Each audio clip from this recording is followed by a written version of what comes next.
Nation in Conversation, proudly brought to you by AFGRI, Fort Knox, Hinterland, Monsanto, Nedbank, NWK and Sendes. Welcome to Nation in Conversation. I'm Theo Foster. You can follow us on Twitter at NationConverse or visit the website nationinconversation.co.za. This special broadcast will focus on the drought, impacts of the drought and where we currently are in terms of rainfall and what is needed. We're doing this recording from the University of Pretoria's Department of Agricultural Economics. With me today, Tracy Davids from BFAP. Tracy, welcome. Thanks very much. Tracy, you did scenarios in terms of rain, harvest, where are we now? Let's take one step back. The harvest we are coming from, that wasn't a great harvest. No, naturally 2014 was a very good year for us, 2015 not so much. So we went from a record harvest in 2014 to about a 30% decline, dropping below 10 million tonnes in 2015. So we're starting off a lower base than previous. Yes, where we had high stock levels going into 2015, which helped us to get through that. We'll be going in with much lower in 2016. So if the drought persists, that puts us in a much more difficult position in terms of pricing. You specifically looked at maize. Why? Maize is an important crop for us, and we focused the analysis on it for three reasons. Firstly, it's our biggest summer crop. From that sense, it's important. Also, from a consumer's perspective, it remains the key staple, particularly your lower income consumers. And then thirdly, it's also where you normally would see the biggest price impact in a drought scenario. It's a product that we'd normally be exporting, so you'd be sitting at export parity levels, which at the moment is about 2,000 Rand a tonne. Whereas when we, in a shortage, we go to import parity, which is above 3,000 Rand a tonne. So you see a big jump in a drought scenario. And that depends on the size of the crop. Now, if we get to the crop, the maize planting area can divide it into two broadly areas, eastern side and the western side. Where are we in the eastern side? The eastern side is well behind, to be honest. The optimal planting time is actually over. Normally they would aim to get it in by mid-November. So if it rains now, they probably can still, but you'd definitely be looking at below optimum yield levels. The west, they have some time. They can plant essentially till the end of December, so they have some time to get it in. If we get rain, if the rain starts now and we have a normal rainfall throughout December, where does that leave us? I think given where we're coming from, we're already a little bit below average, so we wouldn't go to our normal crop size of say 13 million. But if we recover now, if we could get good rain going forward, the west still having time, I think we could be above 11 million, which would be enough. Now, the other scenario is this drought persists throughout December. If we don't get average rain, where will that leave us? Well, that's a difficult question. I mean, how much rain and how well do we handle the drought? The previous big one was in 1992. Then we only got 1 tonne a hectare. We've progressed a lot since. The total maize area is a lot smaller, so inherently we have a lot less marginal ground in production. The production practices have improved, the technology has improved. So one would expect for us to handle it much better than what we did back then. If you look at a normal crop for the irrigated areas and then say 2 tonnes a hectare for the rest, you're looking at about 7 million tonnes. Which means that we will import. How does that scenario play out? So we need about 10 million tonnes consumption-wise, just over 10. So we'd need to import plus minus 3.5 million. Of course, there's the question then, do we have the capacity to do that? It's a crop that we'd normally be exporting. So there's a lot of import volumes. There's wheat that we're importing. There's also soya oil cake that we're importing. And there's also a question of availability. Where would we get it from? So yellow maize is freely available in the world market. White maize, not so much. It's a much smaller share of production globally. So normally we look to the rest of the African region to get that. We can get some from Mexico and the US, but it's small volumes. If we look to the rest of Southern Africa, Zambia is always an option, but the transport to get it from Zambia is really expensive. And then the rest of Southern Africa was also hit by the same drought. So Zimbabwe is very short of maize, Malawi is very short of maize. Zambia has some stocks that they can export, but given the demand in the region, that's unlikely to be enough. In terms of logistics and the mix between white and yellow, what can we do around that? Look, we do see some substitution in the feed market. We do in years of surplus, we would be feeding quite a bit of white maize also in the animal feed market. In year of deficit, normally we see, because of the limited availability in the world market, we see quite a big premium on white maize as opposed to yellow. Then we'd substitute in the feed market, so we'd import more yellow maize, which is more freely available for the animal feed component, and then pull all of the white maize out of the animal feed into the human market. The long and the short is, if we don't get rain from now onwards, we could see higher prices and we will have to import. Yes, we will have to import huge volumes, and definitely we'd be sitting close to import parity levels. Thank you, Tracy. That was Tracy Davids from BFAB. Nation in Conversation will be back right after the break.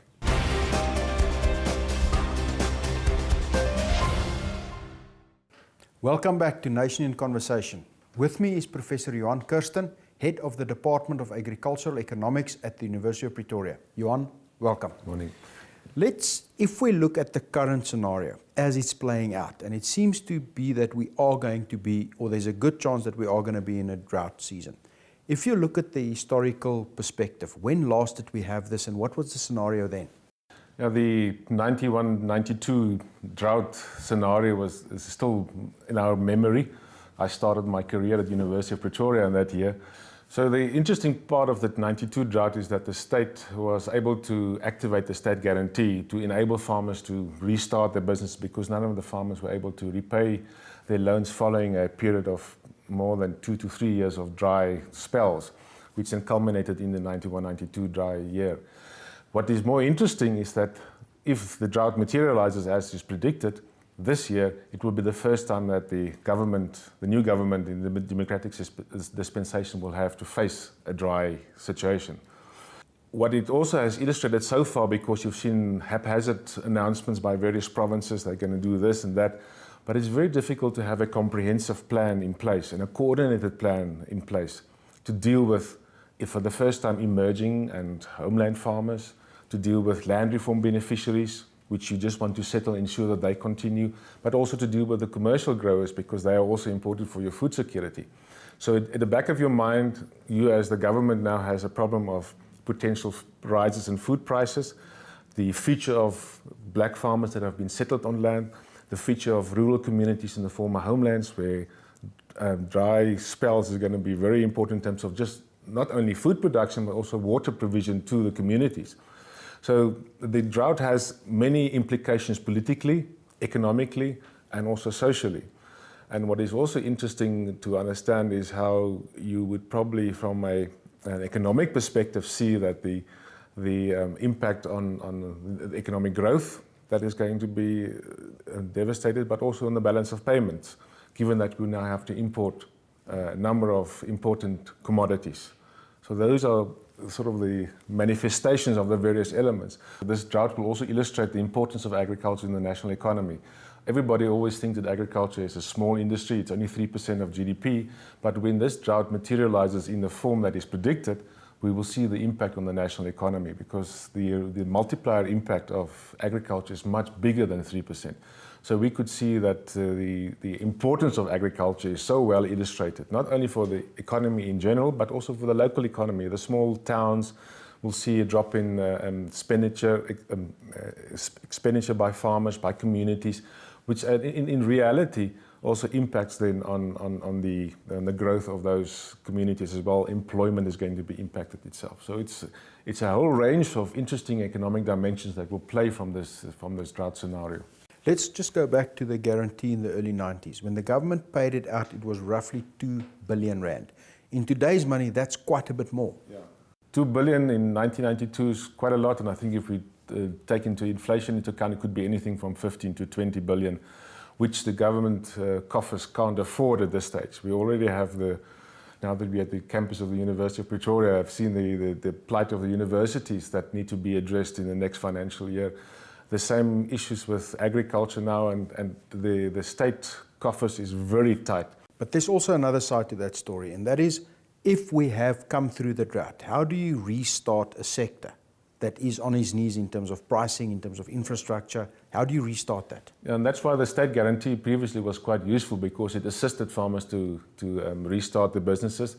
The loans and debt was cleared at the various agricultural businesses, but the problem is now how do you do it in the current scenario where farmers have actually exhausted all the risk mitigating measures such as SAFEX, such as crop insurance, not all of them taken up crop insurance, but it's there.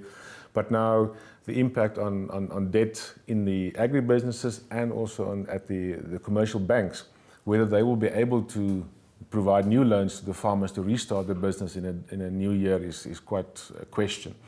So I think the dilemma is what do you do as a state and what is the role of the state in such a scenario, and will the risk committees of the various businesses and banks be able to grant new loans in this facility? That is Where does that worry. leave food security, but the affordability of food?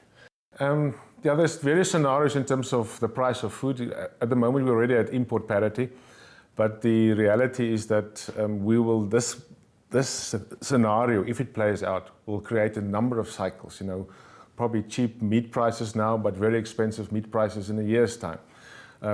Dairy prices are low now, but could it be that dairy prices will increase again following changes in the herd composition of various farmers? So it's very hard to predict, but the affordability could be impacted, especially if we have another drop in the exchange rate and another rise in international commodity prices. We're fortunate that the international commodity prices is a bit lower than usual.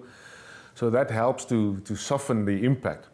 But then the affordability dimension is again on the employment side. How many people will have employment and how many people lose their jobs as a result of the drought?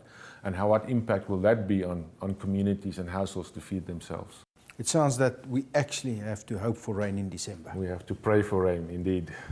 Thank you very much. That was Professor Johan Kirsten, Head of the Department of Agricultural Economics at the University of Pretoria. We will be back after the break.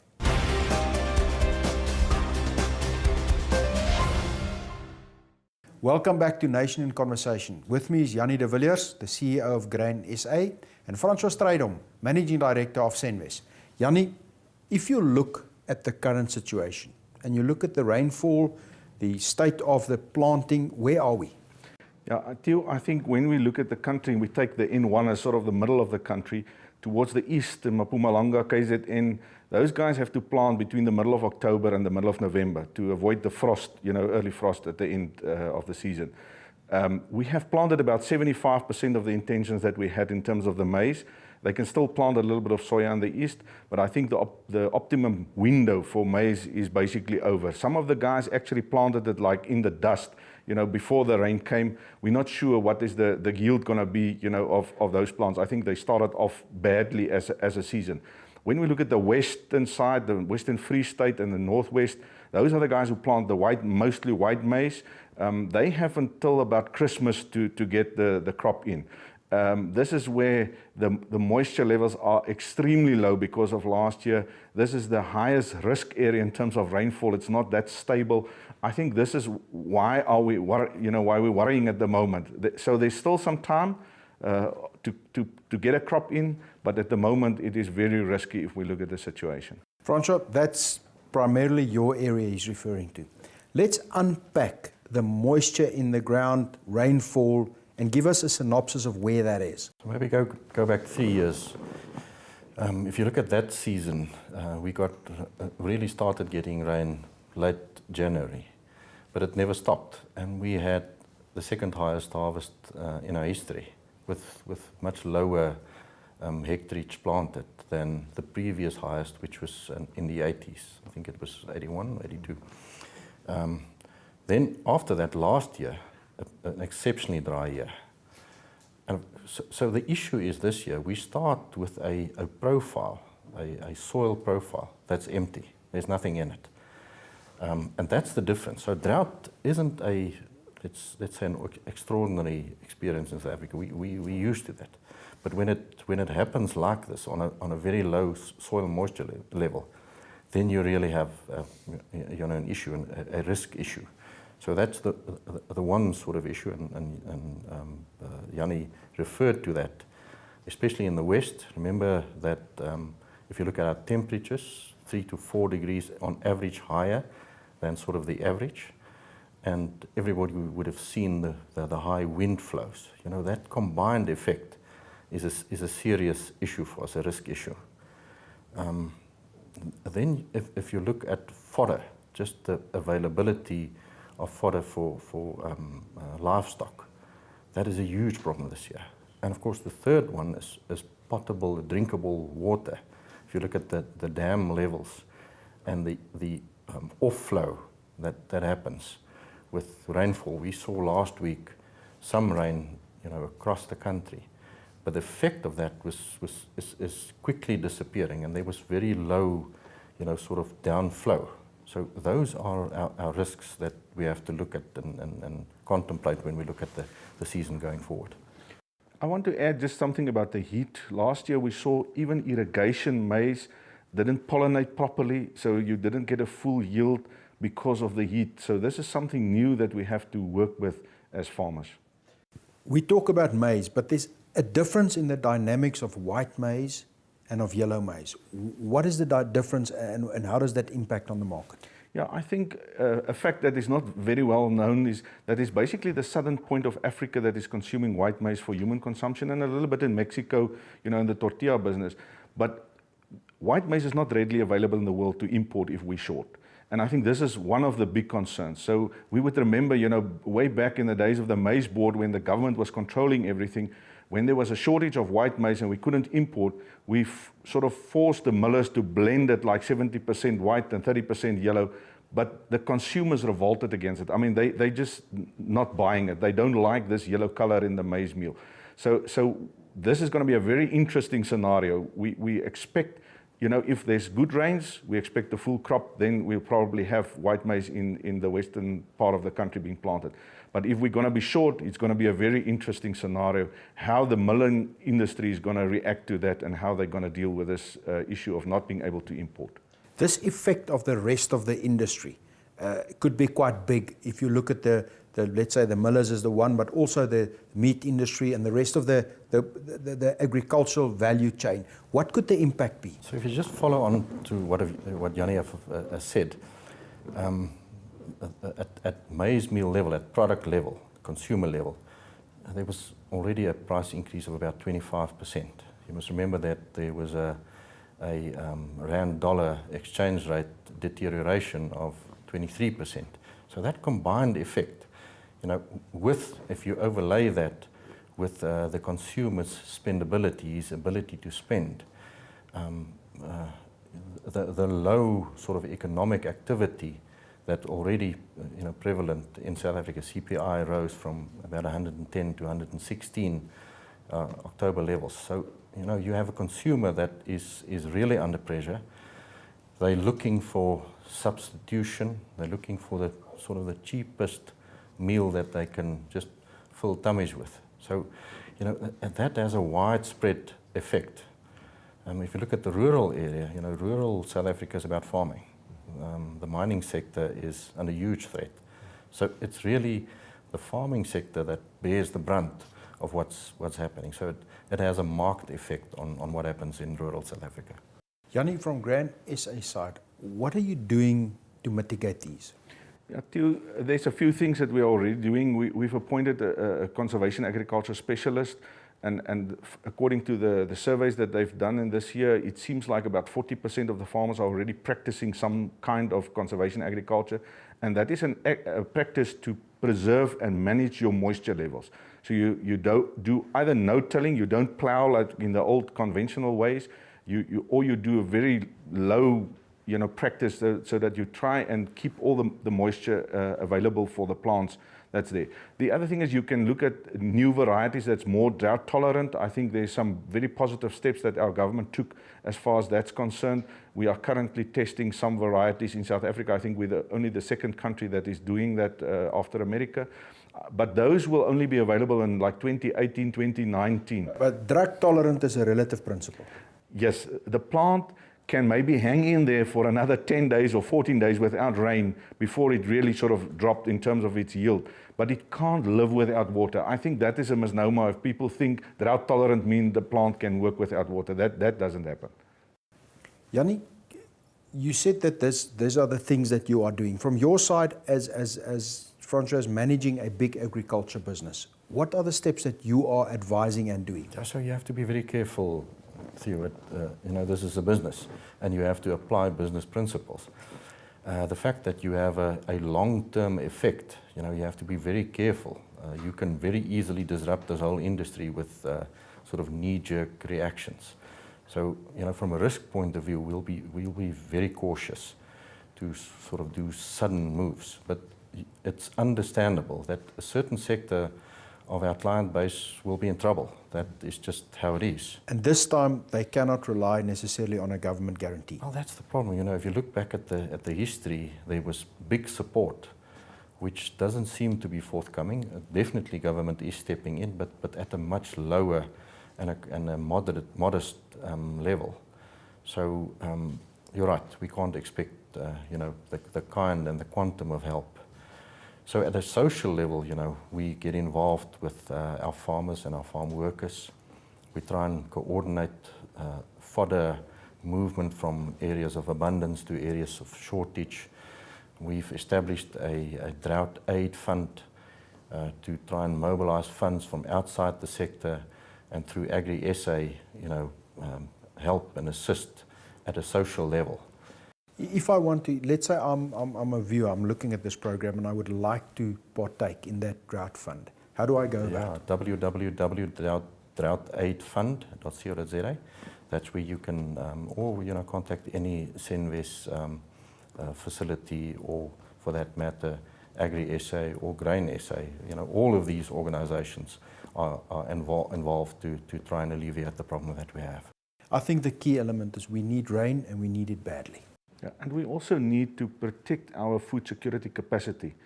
If we don't preserve that, then in the years to come, when climate change continues to go, we're going to be in trouble as a country, because then you move from export parity-based food prices to import parity-based. That's 75% difference, and we can't afford it as a country. Thank you very much. That was Francois Strydom, Managing Director of Senves, and Jannie de Villiers, Chief Executive of Grain SA. Please follow us on Twitter at Nation Converse, or visit the website nationinconversation.co.za. From me, Theo Foster, good day. Nation in Conversation, proudly brought to you by Afgri, Fort Knox, Hinterland, Monsanto, Nedbank, NWK, and Sendes. The world is changing today. The world is changing in every way. Let's stand together, put our hands together, join hands forever. We're making it better. No matter where you are, you could be near or far away. We're singing together, we're dancing together, we're changing